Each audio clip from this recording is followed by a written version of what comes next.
Het circus zou juist er al naar Balzert komen, maar de gemeente Zuidwest-Friesland hier vregen of het circus een dag later komen kon in verband met het hutfietsen van de Binkbank Tour. De zo'n buurtendel zet worden met een parkeerverbod, maar de gemeente had dat vergeten. We zijn om 7:30 op het terrein geweest, ja, alles vol met auto's. Wij kunnen dieren niet plaatsen, helemaal niks. De dieren staan uren in de vrachtwagen, wat ook niet leuk is natuurlijk.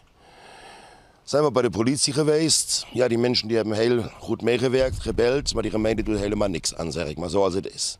Ze zijn het gewoon vergeten, dat was een miscommunicatie en ze kunnen daar niks aan doen. Ja, hoe moet ik dat zeggen, is gewoon ons probleem.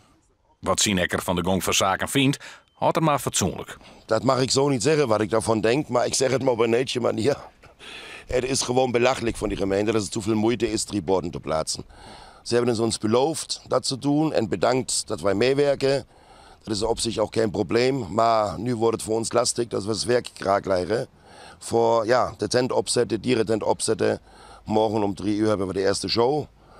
En als het nog een beetje duurt, dan redden we dat helemaal niet. In dat geval stellen ze de gemeente onsprakelijk. Die had intussen taaien dat er wat misgaan is in de communicatie.